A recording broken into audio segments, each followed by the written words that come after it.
인터넷에 유영모하고 딱 치면 두 사람이 나옵니다. 한 사람은 물론 제가 나올 거고요.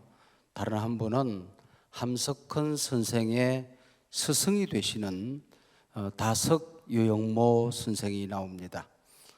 한자까지 저하고 이름이 꼭 같은 분이신데요.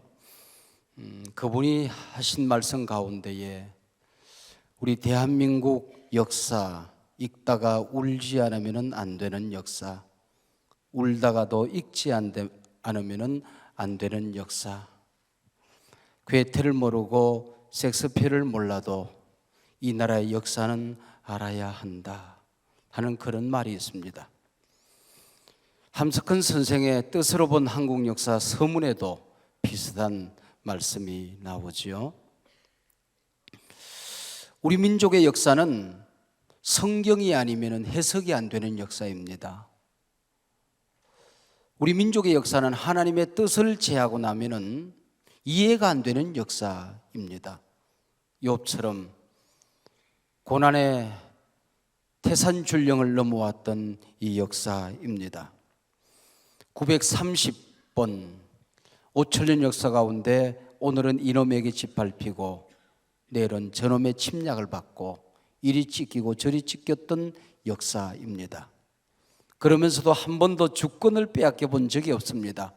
근데 불행하게도 931번째 일제 강점기에 빨려듭니다. 독사 입으로 빨려 들어가는 한 마리 개구리처럼 비명도 지르지 못하고 일제 강점기로 빨려들고 있었습니다. 세계 모든 열강들이 이 나라를 떠나고 있었습니다. 세계 모든 나라가 이 나라를 버리고 있었습니다. 바로 이때에 이 땅을 찾아오시는 한 분이 계셨습니다. 바로 그분은 하나님이셨습니다. 고 백낙준 박사는 그런 말을 했습니다.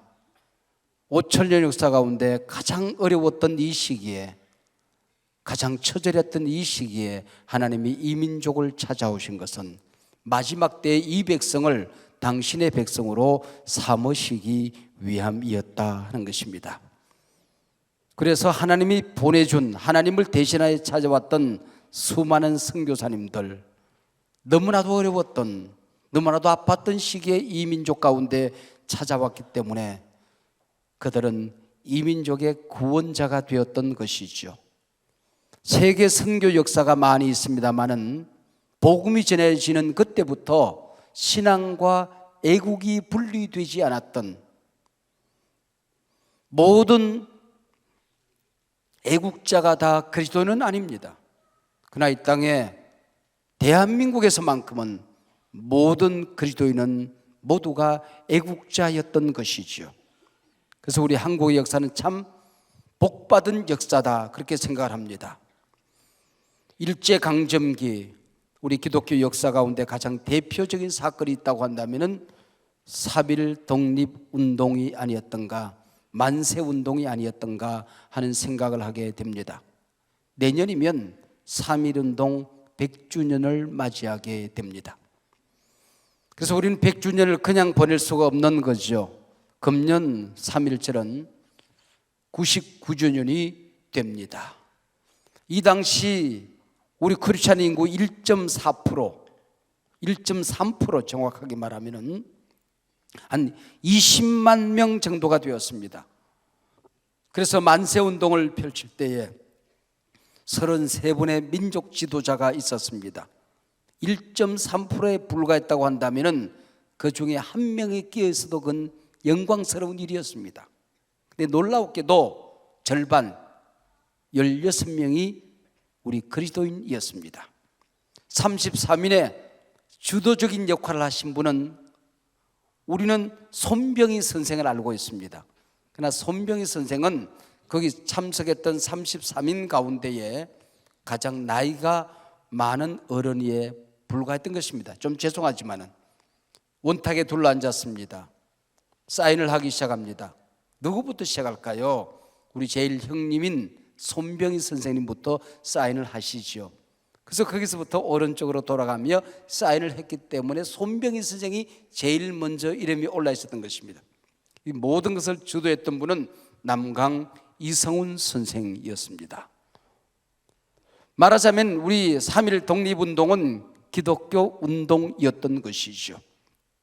동방의 등불을 노래했던 타고르는 이 등불 다시 타오를 때에 전 세계를 밝히는 등불, 바로 성경의 불이었고 성령의 불이었다고 그는 노래한 적이 있습니다.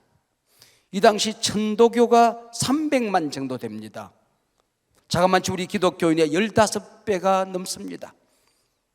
천도교 신자들 가운데 33인 15명이 참석을 했습니다. 불교는 상당히 큰 종교였습니다. 불교 신도 2명이 참석을 했습니다. 천주교 신도는 33인 가운데 1명도 없었습니다.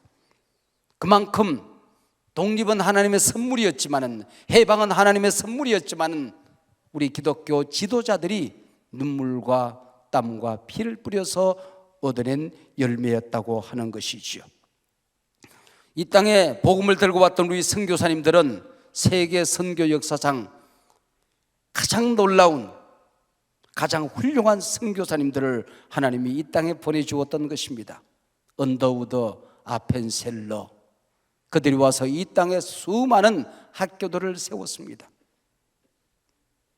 수많은 병원들을 세웠습니다. 루비 캔드릭이라고 하는 24살 처녀 선교사가 있었습니다. 그는 이 땅에 와서 우리 민족을 얼마나 사랑했던지 그의 비문에 이렇게 새겨져 있습니다.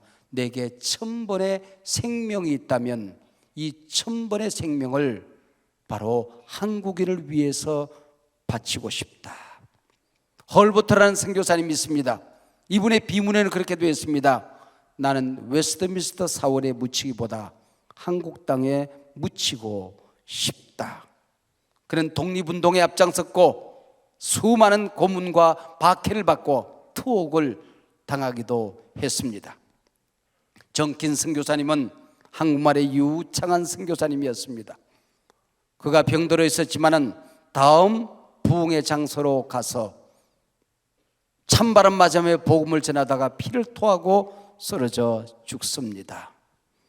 클렉과 시릴 로즈는 미친 듯이 오늘은 이 마을, 내일은 저 마을로 뛰어다니다 보니 돌아와서 보니 자기 자식이 죽었습니다.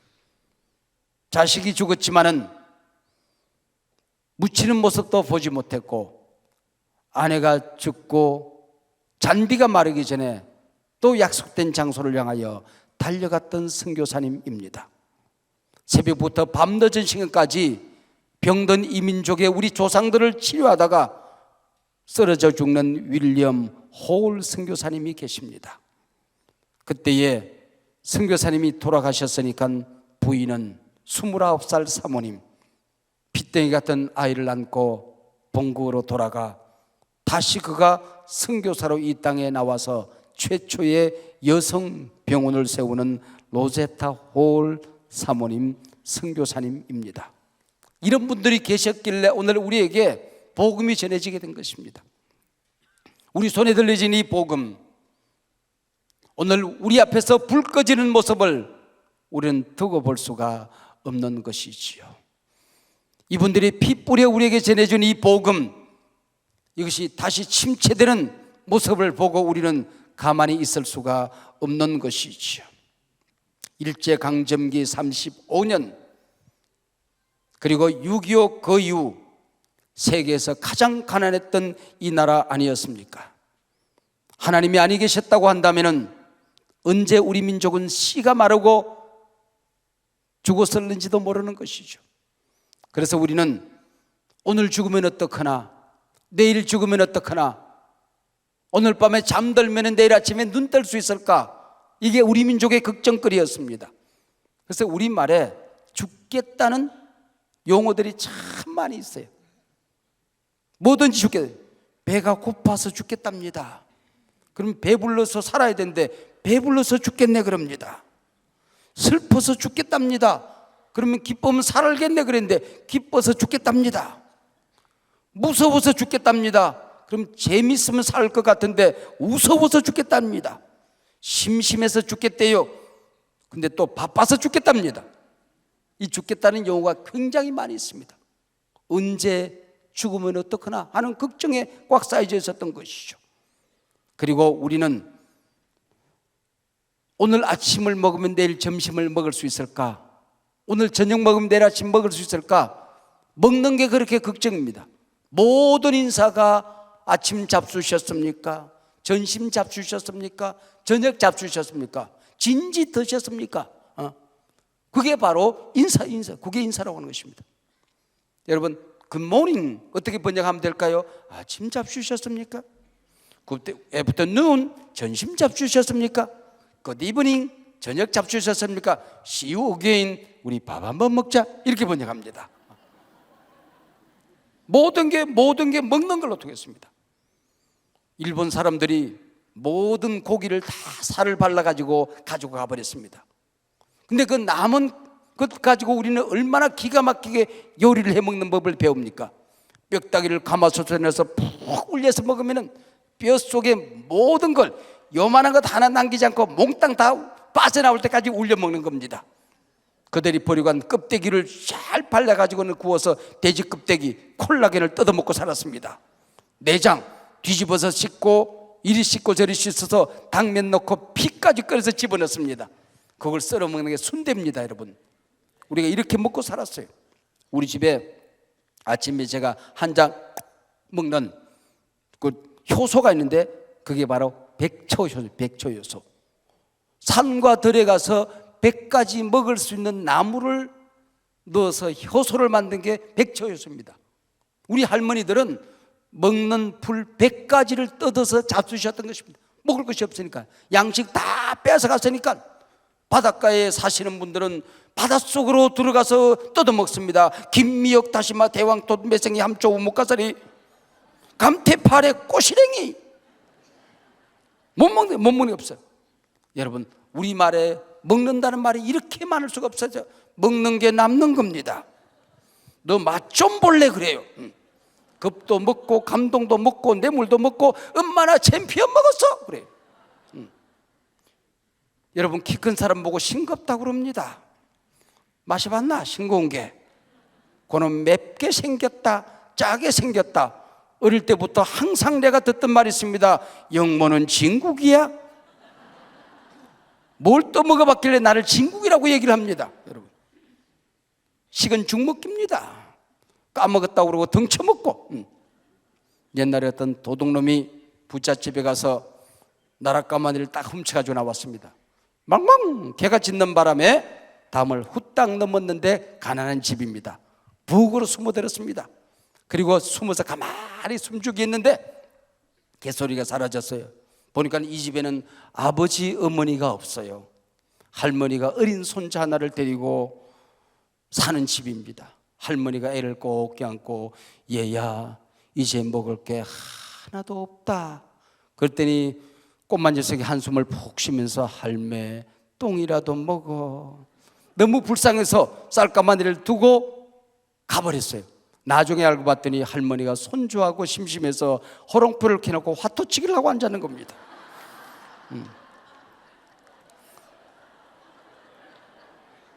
이 할매가 손주에게 얘야 이제 먹을 게 하나도 없다. 화투에서 마지막 먹는 게 똥껍데기입니다. 할매 그 똥이라도 먹어. 그 화투도 그냥 먹는다 그래. 짝 맞추는 게 아니라 먹는다 그래. 얼마나 먹을 게 없으면 이러고 살았을까요? 잘 살아보세요. 그래서 우리는 6.25 이후에 일어난 것이죠. 잘 살아보세요. 우리도 한번 잘 살아보세요. 그리고 일어선 거예요. 일어서서 머리카락 팔아서 가발 만들고 플라스틱으로 장난감 만들고 세계 시장에 내다 팔아서 당군 이후 5,000년 만에 1964년도 100불 국민소득을 얻게 된 것입니다. 그래도 전 세계에서 두 번째로 가난한 나라 신세를 아직도 면치 못하고 있었습니다. 이렇게 불쌍한 우리 민족이었습니다. 여러분, 6.25 때에 서울을 수복한 메가더 원소가 남산에 올랐습니다. 잿더미가 된 서울 도성을 내려다보면서 메가더 원소가 눈물을 닦습니다. 이 도성이 다시 건설되려고 하면 100년은 걸리겠다 그랬습니다. 옆에 함께 있던 타임즈 기자가 말합니다. 이 도성이 다시 건설되기를 기대하는 것은 쓰레기 더미에서 황금 장미가 피기를 기대하는 것보다 더 어려울 것 같습니다. 아무도 기대할 수 없었던 우리 서울 도성의 재건, 한강의 기적, 대한민국 민주화, 경제 부흥, 우리는 50년 만에 이루었습니다. 세계에서 가장 화려한 도시를 만들 수가 있었던 것이죠. 여러분, 금년 어느 시점에 되면은 국민소득 3만 불 선진국에 우리는 드디어 진입하게 된 것입니다. 무엇이 우리를 이렇게 만들었을까요? 땅을 파면 금이 나옵니까? 바닷속을 뒤지면 석유가 나옵니까? 여러분, 휴전선 넘어서 올라가면은 중국에도 북한에도 땅 파면 희귀금속이 나오고 수많은 철 자원들이 나옵니다. 근데 휴전선 잘라서 아랫동네에 철이 없어요. 희귀금속이 없어요. 금덩어리 안 나와요. 은도 안 나와요. 근데 왜 이렇게 잘 살게 되었을까요? 땅이 넘나요? 농토가 넘나요? 여러분, 우리가 한 건 하나밖에 없습니다. 기도하지 않고는 우리는 하룻밤도 평안히 잠자리에 들 수가 없었던 것입니다. 전 세계에서 가장 잘하는 것은 기도밖에 없었습니다. 예수 잘 믿는 것밖에 없습니다. 교회를 사랑하는 것밖에 없었습니다. 대한민국의 1000만 성도는, 모든 성도가 신구약 66권은 살아계신 하나님의 말씀으로 믿습니다. 세계 어디 가도 이런 민족이 없는 것입니다. 여러분, 우리는 얼마나 기도를 많이 합니까? 새벽기도, 통성기도, 산기도, 구국기도, 철야기도. 여러분, 입을 열면 우리는 기도밖에 할 줄 몰랐습니다. 여러분, 우리의 기도가 식어지면 이 민족의 모든 것이 식어지는 것입니다.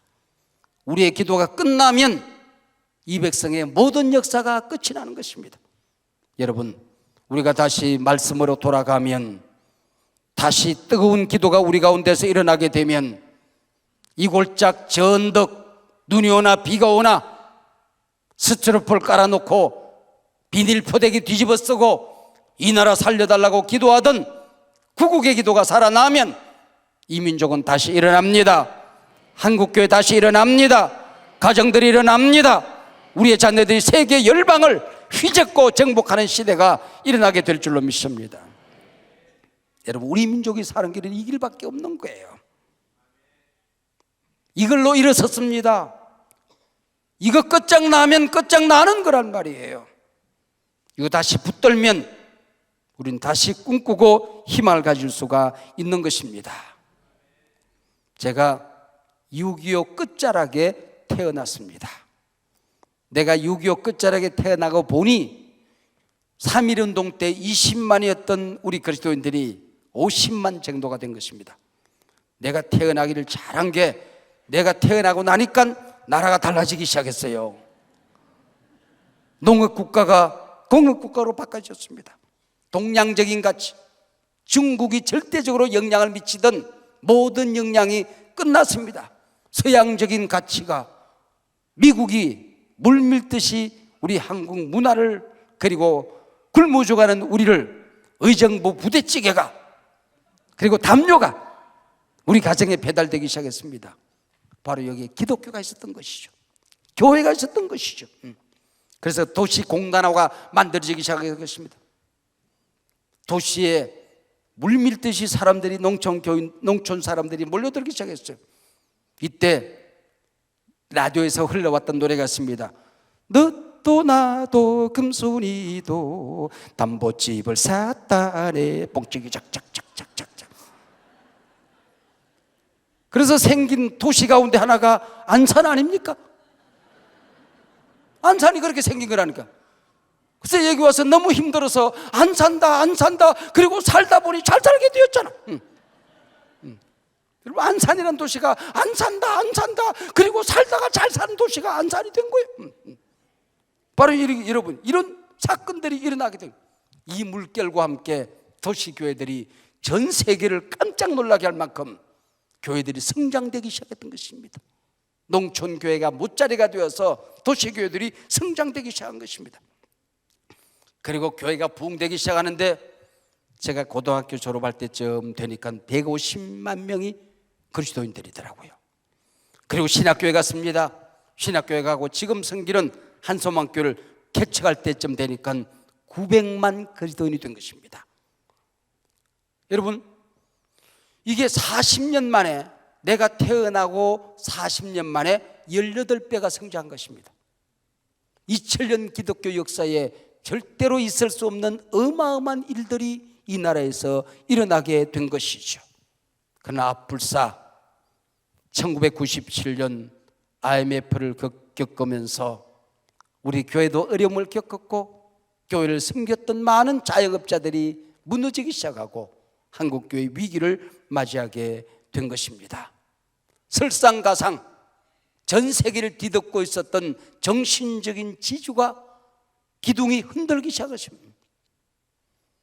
여러분, 기독교 정신이 더 이상 이 시대에 영향을 미치기 어려운 시대로 빠져들고 엔타이즈들이 교회를 공격하는 세력들이 물밀듯 일어나게 된 것입니다. 바로 이게 포스트 모더니즘, 종교 다원주의 시대로 빠져들고 있었던 것이죠. 절대 진리가 사라지고 있었습니다. 학교 선생님, 교회 목회자, 그리고 회사의 사장, 사회적인 어떤 지도자도, 교수도, 누구도 권위가 없는 시대, 트랜스 모더니즘 시대, 지금 이 시대를 그렇게 말하는데 비진리가 득세하는 시대입니다. 포스트 모더니즘, 자기 중심 시대에서 트랜스 모더니즘, 타인 정오 시대로 바뀌어지고 있습니다. 종교 통일, 종교 다원, 종교 차별 금지, 이단이든 불교든 천주교든 기독교든 똑같이 얘기할 수 있는 것만 얘기하자는 겁니다. 우리 서로 희생하자, 서로 섬기자, 서로 봉사하자, 참자, 이런 것만 얘기하자는 겁니다. 예수님이 동정녀 몸에서 탄생했다느니, 예수를 믿지 않으면 구원받을 수 있는 길이 없다느니, 예수님이 십자가에 돌아가신 것은 만인간의 죄를 짊어지시고 돌아가신 것이라니, 부활하셨다느니, 재림하실 것이라니, 이런 얘기 하지 말자는 겁니다. 여러분, 이런 얘기 하지 말자고 지금 법을 만들고 있는 거예요. 그게 종교차별 금지입니다. 이단도 불교도 기독교도 누구든지 할 수 있는 얘기, 사랑하자, 섬기자, 봉사하자, 이 얘기만 하자는 겁니다. 여러분, 그럼 기독교는 기독교가 될 수가 없는 것이지요. 여러분, 이런 시대를 우리가 맞이하고 있는 것입니다. 바로 여기에 급속히 몰려온 제4차 산업혁명 시대, 교회 부흥 위기 시대입니다. 다음 세대 위기 시대입니다. 복음과 교회가 더 이상 영향을 미칠 수 없는 시대가 되는 것입니다. 여러분, 제1차 산업혁명이라고 하는 것은 농경사회가 산업도시사회로 바뀌어지는 것을 말해요. 제2차 산업혁명은 철강, 석유, 전기, 모터, 전화, 이런 것들의 등장으로 말미암아 모든 것이 산업화되어지는 혁명을 말합니다. 제3차 산업혁명이라는 것은 아날로그가 디지털 시대로 전환되는 것을 말하는 것입니다. 개인용 컴퓨터, 인터넷, 정보통신 기술의 발달 등을 말하는 겁니다. 근데 제4차 산업혁명이 뭐냐? 좀 더 쉽게 얘기하면은, 알파고 그럼 금방 이해가 되시잖아요. 왓슨, 우리나라에서 가장 훌륭한 의사 선생님보다도 왓슨이라는 로봇, 이 의사가 정확도가 훨씬 더 높기 때문에 사람들에게 물어요. 이 사람이 최고의 명인데 이 사람의 진단과 이 사람의 처방을 믿을래? 왓슨의 진단과 처방을 믿을래? 90%의 사람들이 로봇을 믿는 시대가 되어버렸단 말이죠.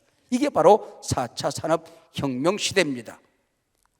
요즘 평창올림픽에서 드론 쇼를 여러분 다 보셨잖아요. 바로 이게 바로 4차 산업혁명을 우리가 보고 있는 겁니다. 로봇공학, 무인 항공기, 무인 자동차, 3D 프린트, 나노 기술. 여러분, IoT라는 게 있습니다. 인터넷 오브 띵스, 모든 물건에 센서가 들어가는 겁니다. 이번에 평창 올림픽에서 68명인가 70명이 눈 위를 달리는 것입니다. 장거리를 달려가는 거예요. 근데 누가 누군지 알 길이 없어요. 쫙 까마득하게 60명이 달려오니까. 근데 거기에 센서를 다 부착을 시켜버린 겁니다. 그래서 인터넷에 들어가서 내가 보고 싶은 사람 번호만 땅 치면 그 사람만 뜹니다. 그 사람만 볼 수 있어요. 사람 몸에도 센서가 붙는 시대가 바로 오늘 우리 시대가 된 것이죠. 여러분, 1차, 2차 산업 시대는 원료가 제품으로 만들어지고 하드웨어 혁명입니다. 그런데 4차 산업혁명 시대는 상상력, 데이터가 세상을 바꾸는 세상, 소프트웨어가 온 세상을 바꾸는 세상입니다. 여러분, 지금 우리 공중에 이 모든 이 공중 안에 지금 전파가 막 떠 있잖아요. 그걸 잡아서 쓰면 라디오도 되고 TV도 되잖아요. 여기에 어마어마한 데이터가 확 쌓여져 있어요. 인류 역사상 수천 년, 수억 년 동안에 쌓아놓은 데이터가 10개라면 9개는 지난 2년 동안에 만들어진 데이터입니다. 수억 년 동안 쌓아놓은 데이터가 1밖에 안 되는 겁니다. 그 얘기는 하루가 다르게 엄청난 데이터가 지금 공중에 쌓여지고 있다는 것입니다. 우리가 지구, 그랬으면은 우리가 발 디디고 사는 동그란 요 별, 요걸 얘기하는데, 이제는 4차 산업혁명 시대는 이 발 디디고 사는 동그란 요 별이 아니라 어마어마한 우주에 쌓여져 있는 이 모든 데이터가 지구가 될 수 있는 시대가 되는 것입니다. 우리 손주가 이제 4살쯤 됐나요?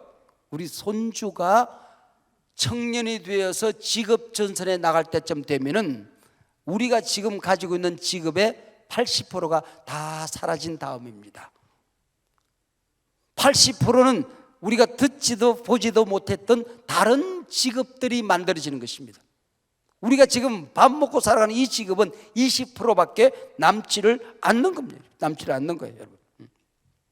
전남 완도에 쌀 장사하는 어떤 집안이 있었어요. 그 집안의 아이가 데일이라는 아이입니다. 공부를 안 해요. 얘가 맨날 컴퓨터에 앉아서 게임만 뿅뿅뿅뿅뿅뿅뿅 이러고 앉았는 거예요.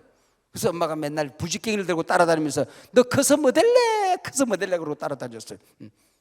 나 컴퓨터하고 놀래? 게임하고 놀래? 그러고 도망다녔어요. 중학교 가도 뿅뿅뿅뿅 요것만 하는 거예요. 대학교에 갔어요. 그 지방 분교에 갔는데 대학이 재미가 있습니까? 게임만 하던 아이가 자퇴를 해버렸어요. 그리고 책상에 앉아가지고는 지가 게임을 개발하기 시작을 해요. 하도 게임을 많이 하니까. 그리고 거기서 자기가 자기 책상 앞에서 회사를 만들어요. 회사를 만들어. 그래가지고 지금 그 친구가 38살 먹는데 그렇게 만든 회사의 자산이 3조 원입니다. 3조 원.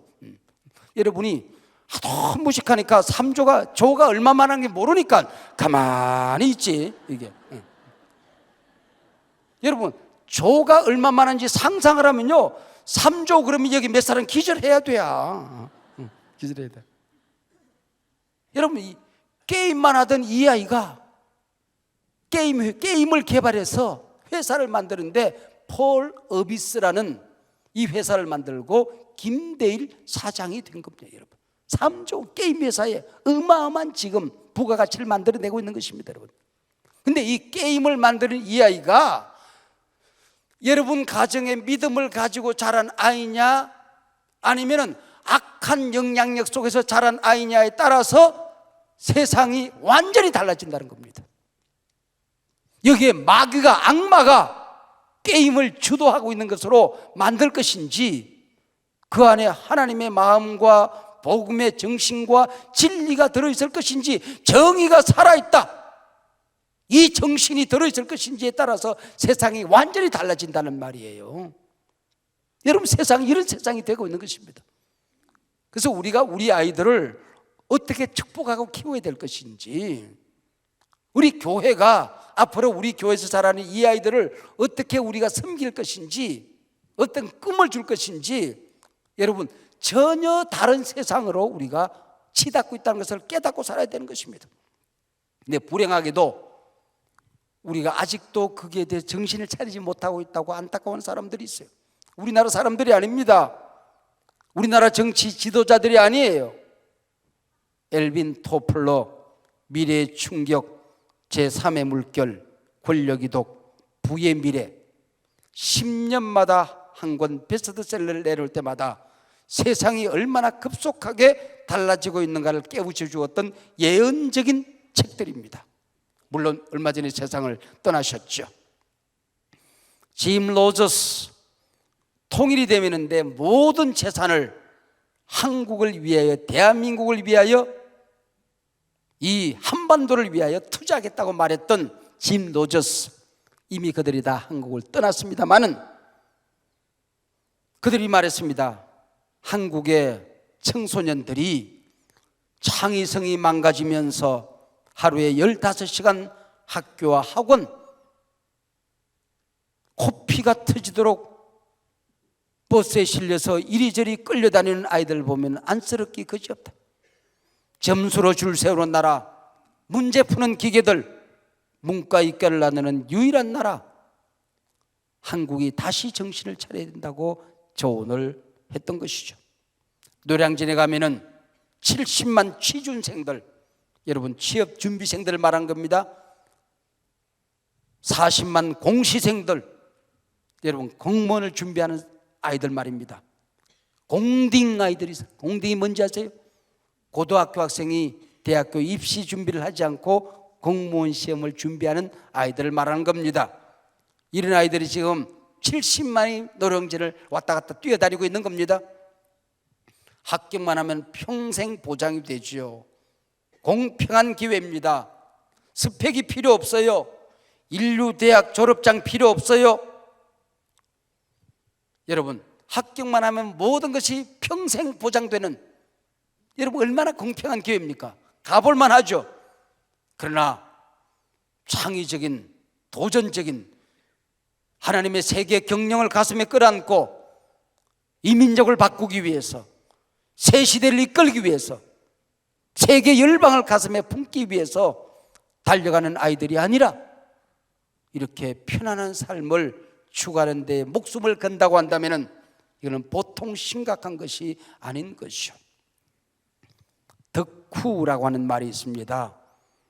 하나님께서 내게 주신 은사, 재능, 내가 밤을 새워도 재밌는 것, 목숨 걸고 해볼 만한 것, 거기다 목숨 걸고 뛰어다니는 걸 덕후라고 그래요. 덕후라고 그래요. 복음에 미친 아이들, 기도에 미친 아이들, 대한민국을 살리는 데 미친 아이들이 나와야 되는데 편안과 안락이 여러분 최고의 가치가 되는 나라는 곤란하다 그런 얘기죠. 어느 TV 프로그램에서 제가 누가 말하는 걸 제가 잠깐 들은 적이 있습니다. 발트 3국으로 알려진 에스토니아라는 나라가 있습니다. 남한의 2분의 1 정도 되는 땅덩어리입니다. 인구가 130만 밖에 되지 않습니다. 우리 고향시만 한 나라입니다. 그런데 이 나라가 지금 세계를 뒤집기 위해서 젊은이들이 일어나고 있다는 겁니다. 충북 진천에 가면은 초평초등학교가 있어요. 그게 아이들이 굉장히 큰 초등학교가 아이들이 다 떠나고 100명 남짓, 50명 남짓 남았습니다. 50명 남짓 남았어요. 근데 이 마을 사람들이 이대로 우리가 주저앉을 수 없다. 그리고는 아무도 유치하지 않는 쓰레기 소각장을 그쪽으로 유치를 했습니다. 그리고 110억 보상금을 받았어요. 대부분의 돈을 이 50명을 위해 투자를 해버린 겁니다. 그리고 여기서 코딩을 가르치고 지금 4차 산업혁명의 꿈을 이 아이들에 심기 시작했어요. 이 초등학교에 가기 위해서 작년에 사람들이 그쪽으로 이사를 가는 사람들이 많아졌어요. 얼마 전에 보니까 100명이 훨씬 넘었었어요. 50명 이하로 떨어졌던 아이들이. 여러분 이렇게 꿈꾸는 곳이, 꿈꾸는 사람들이 지금 꿈틀거리고 있습니다. 여러분, 우리가 믿는 복음, 우리가 섬기는 교회, 우리 가정, 부모와 자녀의 관계, 우리 교회 사역자들 다시 한번 정신을 바짝 차려야 됩니다. 지금까지 우리가 살던 세상이 아니라 전혀 다른 세상이 우리 앞에 펼쳐지는 것입니다. 우리 잠깐 영상 한 편을 보고 계속해서 말씀을 이어가도록 그렇게 하겠습니다.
무슨 영상인지 아십니까?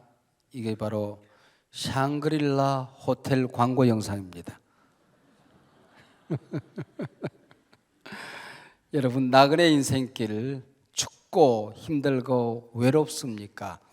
우리 호텔에 오면 당신의 마음을 녹여드리겠습니다. 추운 세상을 따뜻하게 만들어 드리겠습니다 하는 겁니다. 여러분, 우리가 교회를 4차 산업혁명 시대에 또 이 세상을, 가정을, 우리 자녀들을 우리가 어떻게 만들어 가야 될 것인가 하는 것을 우리에게 보여주는 아마 시사점 있는 광고가 아닌가 하는 생각을 합니다.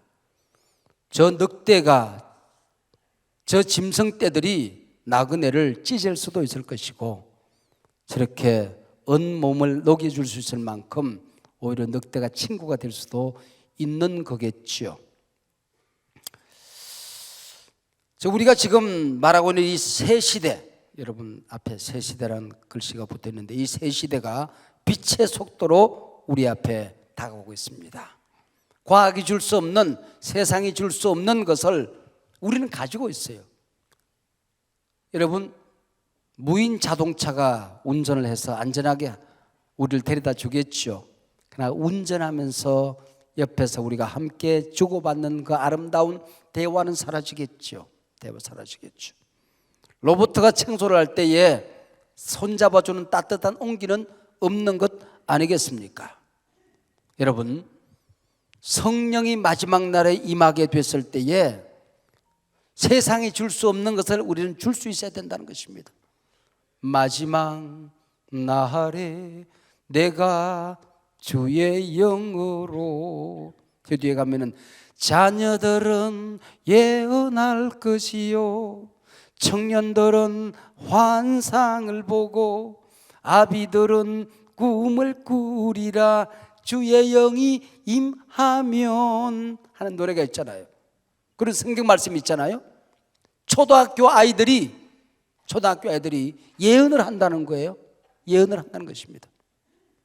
여러분, 이 아이가 꿈을 꾸게 됐을 때 나 애굽에 가서 나 애굽을 정복할 거야.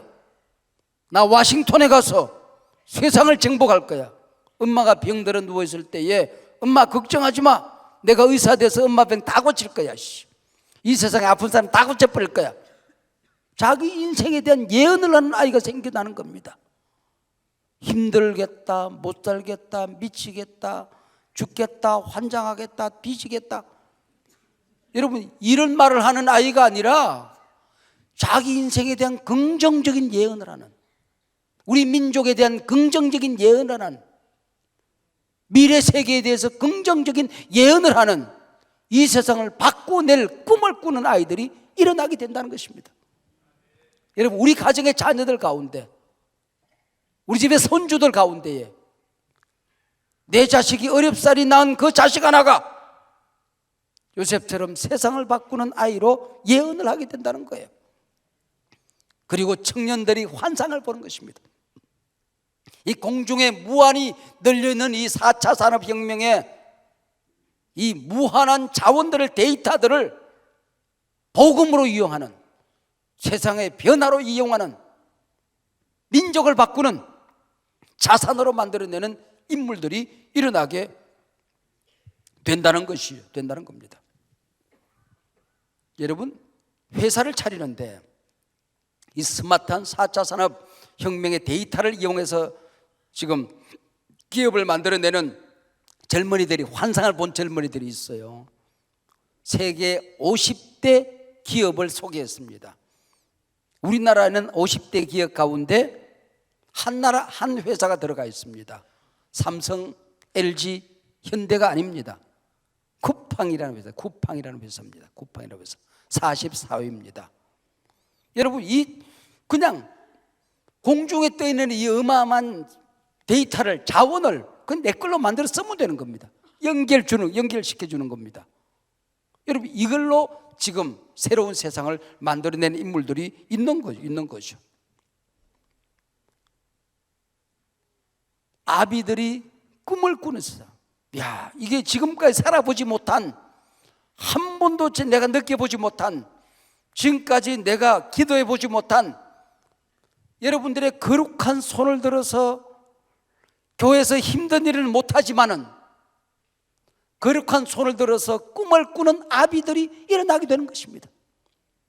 마지막 죽으면서도 축복을 남기는 아비들의 꿈이 있을 수 있는 것이죠. 여러분, 성령으로 충만하시길 바랍니다. 다시 한번 말씀을 붙드시길 바랍니다. 여러분은 부흥 세대 아닙니까? 한국교회를 일으킨 세대 아닙니까? 이 민족을 일으킨 세대 아닙니까? 이대로 낙심하고 절망하고 좌절하고 이제는 섬길 만큼 섬겼다, 세상이 더럽게 나빠졌다가 아니라 다시 한번 기도를 시작하는 거죠. 교회를 가슴에 끌어안는 거죠. 말씀의 능력을 믿는 겁니다. 이 성경 속에 있는 하나님이 페퍼갓, 문자 속에 있는 하나님이 아니라 하나님은 살아계십니다. 믿는 겁니다. 여러분, 나그네를 녹여주는 따뜻함, 이게 우리 가운데 있어야 돼요. 따뜻한 언어, 이게 세상을 바꿀 수가 있게 되는 것이죠. 아브라함의 가문에 우리 한국 교회가 당하고 있는 위기처럼 위기를 만났습니다. 4대가 지나기 전에 말이죠. 요셉이라는 아이가 태어나요. 요셉이라는 이름의 뜻은 더하기, 플러스라고 하는 뜻입니다. 플러스라는 뜻이에요. 물론 어미가 요셉을 낳고 나니까 너무 귀해서 이런 아들 하나만 더 낳았으면 좋겠다, 그리고 플러스로 이름을 지었지만은 영적인 의미는 이 아이는 출세하고 성공해서 세상을 플러스로 만드는 인물, 출세하고 성공해서 교회를 바꾸는 인물, 가정을 바꾸는 인물, 시대를 바꾸는 인물, 플러스로 살게 될 것이라는 영적인 의미가 있는 거죠. 아버지가 뻥튀기를 하는 아이가 있었습니다. 학교에 가정 설문조사를 하는데 아버지 직업난이 있었어요. 거기다 뻥튀기, 그리고 저걸 넣으니까 이상하거든. 이 아이가 그렇게 썼습니다. 곡물 팽창업. 여러분, 근사하지 않습니까, 여러분들? 우리가 가진 꿈, 우리가 받은 복음, 이 진리, 성령의 임재와 능력, 이걸 좀 한번 바짝 키워서 한번 세상을 바꿔보는 겁니다. 여러분, 나는 가난하게 살았지만은 내 자식은 부자가 되고 재벌이 되어서 교회를 바꾸고 민족을 바꾸는 꿈을 꾸시기를 바랍니다. 나는 줄반장도 못 해봤지만은 내 손주만큼은 여러분 대통령이 되고 장관이 되고 총장이 되는 꿈을 꾸시기를 바랍니다. 이 축복을 우리가 할 수 있는 꿈을 꾸어야 되는 것입니다. 아비들은 꿈을 꾸리라. 축복의 권세를, 축복의 권세를. 여러분, 아비의 손끝에는, 할아버지의 손끝에는 축복의 권세가 있는 것입니다. 이걸로 매질하고 뒤통수 때리라고 있는 손이 아니란 말이에요.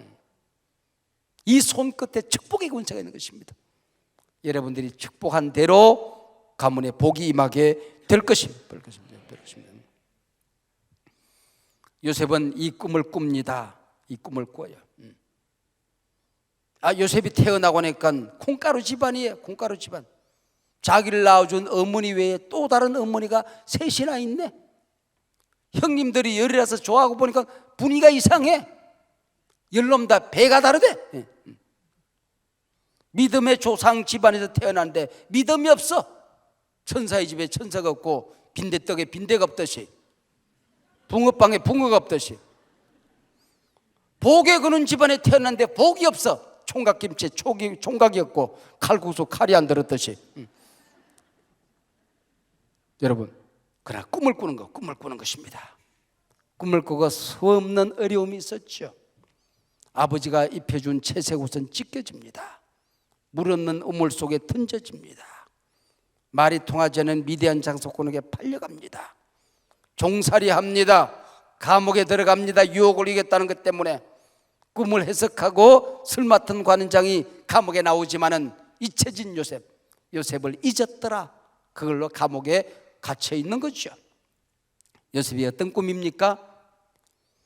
엄마, 아빠, 내가 간밤에 꿈을 꾸었는데 형님들의 나락단이, 엄마 아빠의 나락단이 내 나락단에 절을 하더라. 엄마, 간밤에 또 꿈을 꾸었는데 해와 달과 별들이, 형님들의 별들이 내 별에게 절을 했어. 이런 꿈이죠. 이런 꿈을 꿀 수 있는 게 아니에요. 꿈은 현실의 반영이거든요. 현실의 반영이기 때문에 꿈을 꾸면, 이 요셉의 집안은 양치기 집안이잖아요. 그러면은 양들이 절을 하더라. 그래야 맞단 말이에요. 나락단이 절을 해요. 이 나락단은 어디가 있습니까? 그 당시 세계를 정복하고 있던 이집트에 가야 있는 거야. 나일강에 가야 있는 거야. 저 가나안 땅 양치기 집안의 한 아이가 당시 세계를 정복하고 있던 이집트를 정복하는 꿈을 꾸는 거예요. 이게 성령의 꿈이 아니고 어떻게 이런 꿈을 꿀 수가 있습니까? 여러분, 이 당시 중동에 있는 모든 사람들은 태양이 신입니다. 달이 신이에요. 별을 가지고 점을 칩니다. 별에는 신성이 있습니다. 전부 다 점쟁이들이 별을 세면서 어리살살 내리솟아 나아간다 따따따따 우랑발이 나와라가 사까라까 붙다라까 어랑야 이러고 점을 치는 거야. 그리고 휘 그리고 점 치는데 그것들이 자기에게 절을 하는 거야. 중동의 모든 신들이 자기에게 절을 하는 꿈을 꾸는 것입니다. 이 꿈을 우리는 아무나 꿀 수 있는 게 아니잖아요. 여러분, 지금 이 시대, 새 시대에 여러분의 교회가 민족을 바꾸는 꿈을 꾸시길 바랍니다. 모든 교회가 침체되고 전도가 안 되고 교회들의 상처가 나는 이 시대에 상처를 치료하는 교회가 되시길 바랍니다. 복음 전도에 불을 일으키는 교회가 되시길 바랍니다. 추운 이 땅에 마음들을 녹여주는 교회가 되시길 바랍니다. 젊은이들이 교회를 떠나는 이 시대에 구름대처럼 아이들이 몰려오는, 청소년들이 몰려오는 꿈을 꾸시길 바랍니다.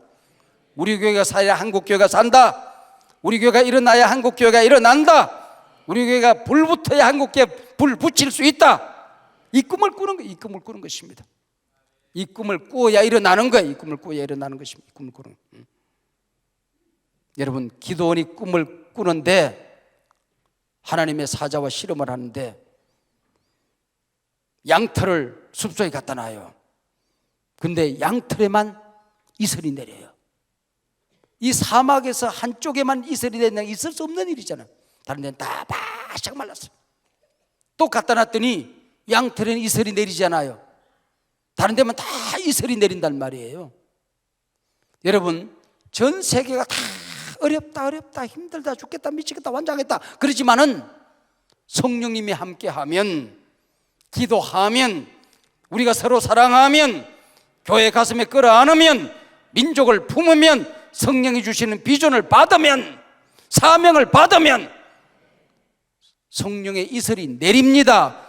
은혜의 이슬이 내립니다. 치유의 이슬이 내립니다. 회복의 이슬이 내립니다.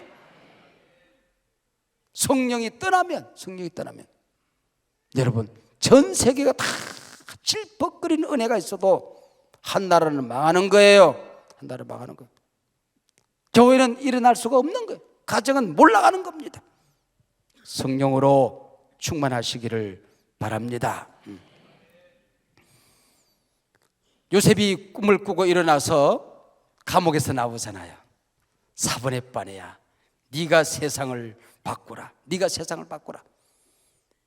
여러분, 이 꿈을 꾸는 사람의 것입니다. 이 공중에 이 무한히 떠 있는 이 데이터, 이 전파 갖다 쓰는 사람이 자기 겁니다. 여러분, 이 어마어마한 데이터, 지난 2년 동안에 수억 년 동안 모인 데이터보다도 2년 동안에 모인 게 9배라니까. 여러분이 갖다 쓰는 사람이 되거란 말이에요. 우리 민족이 6.25 이후에 참 배고프고 힘들고 가난할 때에 젊은 목사 조영기 목사가 있었어요. 순복음교회 목사죠. 지금 이제 원로가 다 되셨습니다만은 지금 그 메시지를 받으면 이게 번영신학이 돼요. 근데 그 당시에는 배고프고 병들고 병들어도 병원에 갈 수가 없고 절망, 좌절, 희망이 없고 꿈꿀 수 없는 이 시대에 성경을 읽다가 요한 3서 2절 하나를 발견한 거야. 여러분, 친구의 성경에 여러 번 나오는 말씀도 아닙니다. 딱 한 번 나오는 말씀이에요. 사랑하는 자여, 내 영혼이 잘된 같이 네가 범사가 잘되고 강건하기를 원하노라. 이걸 자기 말씀으로 받은 거야. 아, 영혼이 잘되면, 하나님과 내 관계가 살면, 믿음이 살면, 내 가슴 속에 성령의 불이 붙으면 범사가 잘 되는구나. 우리 몸이 강건해지는구나. 병들었다가도 낫는구나. 가난해지다가도 부자가 되는 것이구나. 절망하다가도 희망을 가지게 되는 것이구나. 넘어진 자들이 일어나는구나. 이걸 발견한 거야. 그리고 이걸 선포하기 시작했어요. 근데 기도하고 말씀 붙들고 순종하고 사는 사람들이 일어나는 거야. 가정이 일어나는 거야. 사업이 일어나는 거야. 공부가 잘 되는 거야. 그럼 세계를 바꾼 인물이 되는 겁니다, 여러분. 여러분, 이게 내 말씀이라고 하는 거거든요. 신구약 66권 가운데 여러분이 이번 기회에 한 말씀이라도 내게 주는 말씀을 받으시길 바랍니다. 여러분의 가정에 주는 말씀을 받으시길 바랍니다. 여러분의 교회에 주시는 말씀을 받으시길 바랍니다. 여러분, 요즘 이 말씀이 통하지도 않아요. 그런데도 그 당시를 세계를 살렸단 말이죠. 사랑하는 자야, 내 영혼이 잘됨 같이 범사가 잘되고 강건하기를 원하노라. 주께서 역사하십니다. 건강하기를 원하시는 분들은 병들 것을 생각하지 말아야 됩니다. 부하기를 원하시는 분들은 가난하게 살기를 생각하지 말아야 됩니다. 기도하면 역사는 일어납니다. 말씀을 붙들면 그 말씀이 여러분을 살리게 될 줄로 믿습니다. 할렐루야.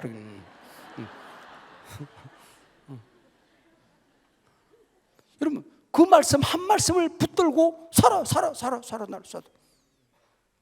루터가 이게 보니까 이게 기독교가 아니거든. 여러 말씀 붙은 게 아니야. 믿음으로 의롭다함을 얻는구나. 이거 딱 붙들으니까 초대교회부터 쫙 흘러오다가 돼지 뒷발조처럼 다른 데로 쭉 빠져서 기독교 아닌 기독교, 종교 아닌 종교, 이상한 종교가 된 것입니다. 면제부를 사서 딸그랑 동전이 떨어지는 소리가 딸그랑 나면은 지옥에 있던 자기 조상들이 뿅 하고 올라가는, 딸그랑 소리가 커야 속도가 빨라지는 거야. 이 말이 안 되는 일은 타락한 종교를 개혁하는데, 믿음으로 의롭다함을 얻느니라 한 말씀 가지고 종교 개혁이 일어나잖아요. 오직 하나님께 영광, 이 말씀 한 말씀 붙들고 우리 장로교 신학, 칼뱅의 신학, 전 세계의 장자교단 장로교가 만들어지는 겁니다. 할렐루야. 여러분, 내 말씀 받아야 되는 것입니다. 여러분, 우리가 이렇게 한국 교회가 전 세계를 섬기는 지도적인 위치에 이제 우리가 서게 된 것 아닙니까? 이 교회가 일어나지 않으면, 한국 교회가 일어나지 않으면 세계 기독교 역사는 더 이상 희망이 없습니다. 여러분의 교회가 일어나야 한국 교회가 희망이 있습니다. 우리 아버지, 우리 어머니들이 눈이 오나 비가 오나 삼각산 꼭대기에 바위 밑에 돗자리 깔고 기도하던 구구의 기도가 새벽 기도마다, 철야 기도마다 일어나야 하는 것입니다. 밤을 새워서 말씀을 붙들고 기도하던 믿음의 종들의 그 믿음이 우리 가정에는 커튼을 한 장 못해서 여러분 문풍지가 찢어져도 교회만큼은 따뜻해야 된다, 커튼을 만들어서 헌신하던 우리 믿음의 조상들의 그 헌신이 살아나야 하는 것입니다. 늙고 병들었지만은 내가 새벽제단 지키지 않으면 누가 지키랴? 너와 내가 아니면 누가 지키랴? 눈이나 비가 오나 새벽제단으로 달려왔던 우리 권사님들의, 우리 어머니들의 기도가 살아나야 한국교회가 희망이 있는 겁니다. 내일 아침에 회사로 달려가야 함에도 불구하고 밤을 새워서 목이 쉬도록 부르짖던 그 기도가 살아나면 한국교회는 살아나게 될 줄로 믿습니다. 여러분, 이번 교회에 성령으로 충만하시고 내게 주시는 말씀을 받으시고 우리 가정을 일으키는 하나님의 약속을 붙드시길 바랍니다. 성령이 너희에게 임하시게 되면 여러분의 가정의 자녀들이 꿈을 꾸게 될 줄로 믿습니다. 예언을 하게 될 줄로 믿습니다. 이 무한한 4차 산업혁명 시대의 이 어마어마한 기회가 우리 가정에 있는 자녀들, 청소년들에게 무한한 기회를 공급하게 될 줄로 믿습니다. 여러분, 아비들이 성령을 받게 되면 기도가 달라집니다. 마음이 따뜻해집니다. 예언의 언어가 살아나는 것입니다. 축복의 권세가 살아나는 것입니다. 축복의 언어가 살아나게 되는 것입니다. 내가 달라지면 우리 가정이 달라집니다. 우리 가정이 복을 받으면 교회가 달라집니다. 여러분의 교회가 달라지면 한국 교회가 변화됩니다. 한국 교회가 변화되면 민족이 달라집니다. 통일이 됩니다. 세계 열방을 섬기게 될 줄로 믿습니다. 할렐루야. 기도하시겠습니다. 하나님 아버지, 고맙고 감사합니다. 여기 꿈꾸고 오늘까지 하나님의 역사와 하나님의 은혜로 주님 달려왔던 이 안산제일교회, 하나님 새로운 리더십을 세우고 다시 꿈꿀 수 있도록 도와주셔서 감사합니다. 새 시대 새 교회에 하나님 새 시대 새 교회 새 지도자와 함께 한국교회를 섬기는 다시 제2의 도약이 이 교회에서 일어나게 하여 주시옵소서. 서로 사랑하게 하옵소서. 서로 섬기게 하옵소서. 서로 따뜻하게 축복하게 하옵소서. 하나님 불붙게 하옵소서. 성령을 내려 주시옵소서. 이번 기회에 주신 하나님의 말씀을 기대합니다. 예수님 이름으로 기도하옵나이다. 아멘.